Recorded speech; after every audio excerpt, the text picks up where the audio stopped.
Product management resume seems simple. Clear document, communicates what you do. Yet most product managers are effing it up. I'm going to walk you through all the mistakes that they make, and especially watch mistake number 8 and 9, because these are those subtle things that creep up even when your resume is good, relatively good, and they're going to cost you dearly in your ability to land that role. Stay tuned for more. Hey, I'm Shobhit Chugh. I used to be a product leader at Google and a whole bunch of other companies before, and I run the most successful job search program for product managers specifically. So I've seen probably 5,000 or more resumes, and there's these common patterns that I've come across, and I'm uniquely well qualified to walk you through exactly what those mistakes are. So watch this video, pay attention, take notes, and then review your resume.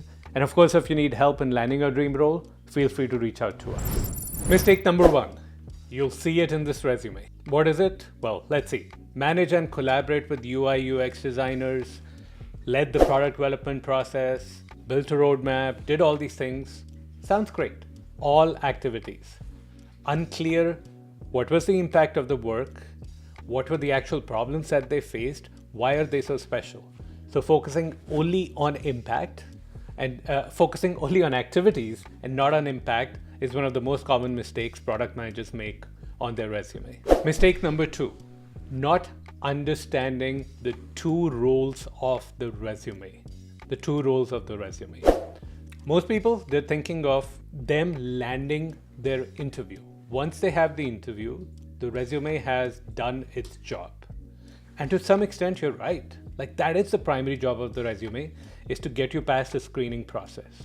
But there's a second subtle but very critical job of the resume, which is to direct the interviewer's attention. See, when the interviewer comes to the interview, they have certain questions in mind, but their mind is not fully made up. And you can shape what questions they ask, what things you discuss, and some of it through verbal, but the other part could be done through your resume. So we also use the resume to help direct the interviewer's attention towards the kind of things that the interviewee or you, the candidate, wants to talk about. Not missing that role completely of the resume is one of the common mistakes product managers make.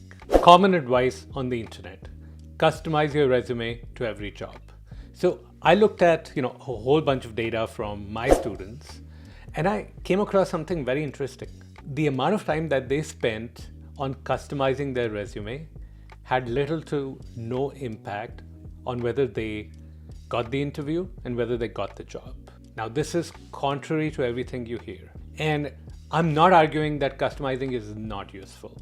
Okay, I'm not saying that. It is useful. But the amount of effort you might put to customize your resume for every job and then applying, it's just not worth it. There are so many things you could be doing with your time. Better preparing for interviews, networking, creating a solid pitch, whether it's a cover letter or any other way of showcasing your work, creating something specific to that company. There's just many ways to leverage your time that are dramatically better than customizing your resume. So do not customize your resume. Maybe spend, let's say, give yourself 30 minutes on crafting the headline appropriately. And, of course, if you want to learn more about the ways that you can actually stand out, feel free to contact us and join the Intentional Job Search program. If this content is of value to you, please, my only request is share this with your friends, post a link to this YouTube video, like it, subscribe to it so other people can get to know about it and everyone can benefit from knowledge about their resume. Of course, you might not want to share it because, those are your competition, but be nice and share it. Mistake number 4, keyword stuffing. You see most product management resumes begin with whole set of skills. Common advice from the internet is put in as many keywords relevant to the job so that your resume gets to the top. And again, it's not completely wrong. You want some keywords, but what people do is do things like this. Key strengths include ABC. or core competencies, and then they put all the different keywords like SaaS solutions, SDLC, whatever you need. Here's the point. The moment this resume comes to an interviewer or a recruiter, you build a negative impression of yourself. They know you're trying to stuff keywords. That's all you've been trying to do. And any goodwill you made by being able to pass through the ATS system is just gone. So there are many, many more subtle ways of introducing certain keywords throughout the resume to give yourself a fair shot. Do not stuff your resume with a list of skills and other things at the beginning. It's going to cost you dearly in your job search. Number 5, focusing on the products too much and not focusing on your activities. This happens a lot during conversations, but also in resume. When I ask some product managers about what they did, they start telling me about the product, and they would not shut up. They would talk about everything about the customers or the awesome technology and everything. But that was not my question. My question was, what did you do?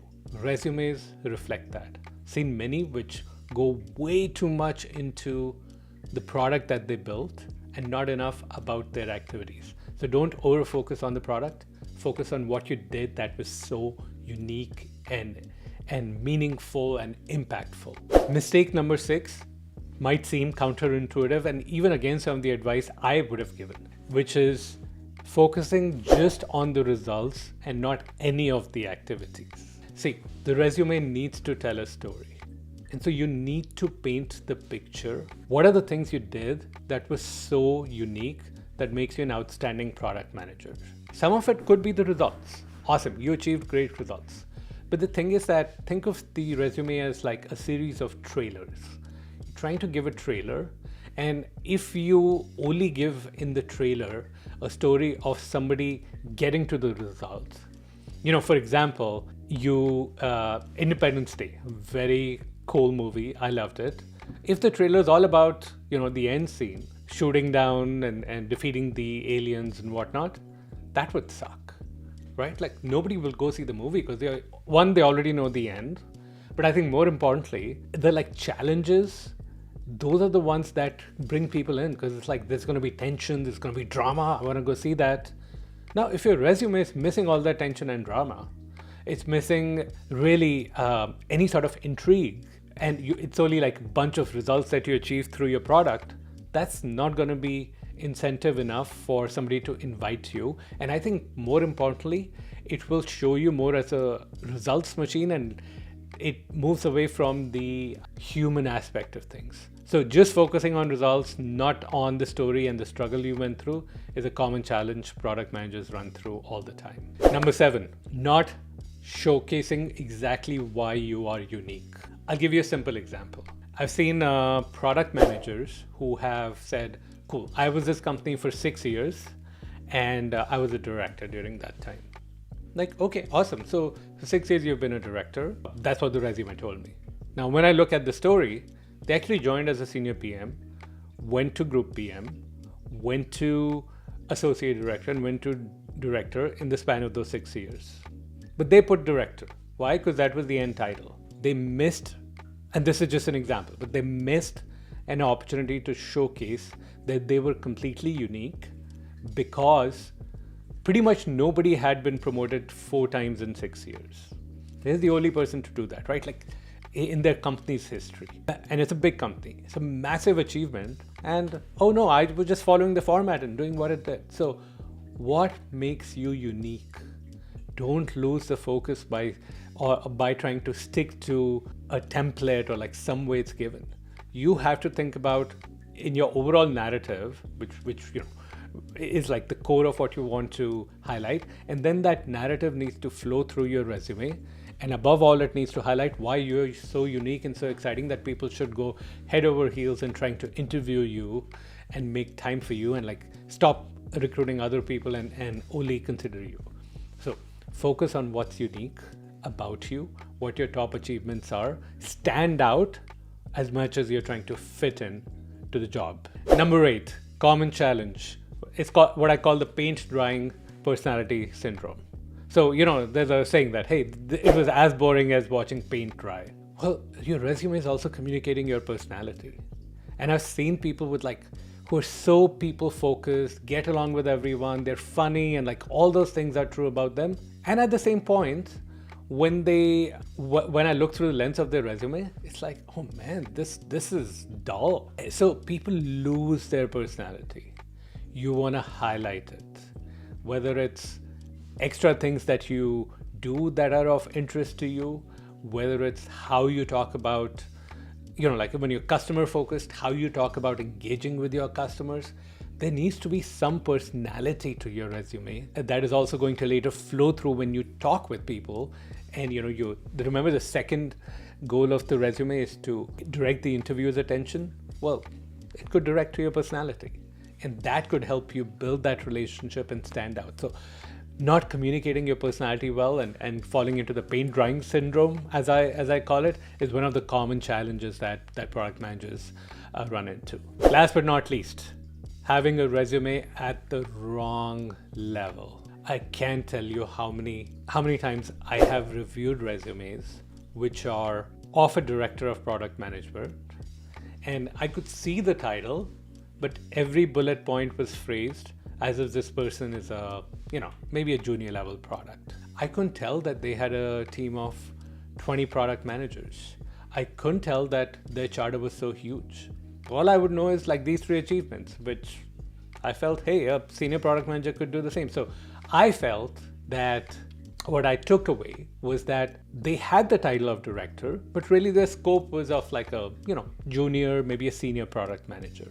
Not being able to build your title at the right level and emphasize the right things, starting with execution, then going to strategy, team leadership, culture building, executive alignment, showcasing the role of product management in the company, board presentations. Like, there is a whole hierarchy of activities that you're gonna go through as you grow in your career. And by focusing on the wrong activities and phrasing things the wrong way and even using the wrong words, you're showcasing yourself as a much lower level than you can be. Now, here's the deal. If you really want to master your resume, your story, your interviews, and land your dream role, I invite you to book a call with us. I'll leave a link here, and also highly recommend to help you excel in interviews, you watch this video that I'm showing here so that you can achieve awesome things, not just with your resume, but also with your interviews.